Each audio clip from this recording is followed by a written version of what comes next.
বিহারে খান স্যারের খাজনায় রয়েছে প্রায় 50,000-এরও বেশি অমূল্য রতন।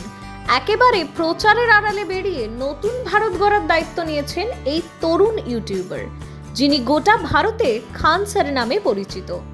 সম্প্রতি নিট এবং জয়েন্টে যে সমস্ত দুস্থ মেধাবীরা ভালো ফল করেছেন তাদের জন্য একটা গ্র্যান্ড রিসেপশন আয়োজন করলেন খান স্যার।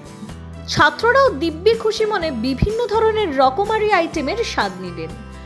বরাবরই সমাজ মাধ্যমকে এড়িয়েই চলেন ভারতের বঞ্চিত মেধাবীদের আইকন খান স্যার। শেখ আনসার এবার মুখ খুললেন পাঠशालार ছাত্রছাত্রীদের সাফল্য নিয়ে। मैक्सिमम हम लोग एक दिन में 15 से 20 हज़ार ले सकते हैं। तो आज बॉयज का था, तो आज हमने 15,000 बॉयज को बुलाया और आज हम लोग के पास केवल नीट और जेई वाले बच्चे हैं। इसलिए देखिएगा सारे अपने अपने ड्रेस में, कोई फास्ट फूड खा रहा है, कोई कुछ खा रहा है। 156 वैरायटी इन लोग के लिए भोजन का बनाए हैं हम लोग यहाँ पर, और इन्हें किसी भी तरह की कमी नहीं होनी चाहिए। जब ये आए तो इनके ऊपर फूलों की बारिश हो, ताकि इन्हें पता चले कि ये वीआईपी हैं। बहुत सारे लोग इन बच्चों को नहीं बुलाते हैं, रोक देते हैं यहाँ पे। आप 3 इडियट मूवी में भी देखिएगा ना, उसमें भी कहता है कि स्टूडेंट की मतलब वो भी जो प्रोफेसर वायरस रहते हैं वो स्टूडेंट्स को नहीं बुलाए रहते हैं अपनी पार्टी में, फिर भी आमिर खान पहुँच जाते हैं।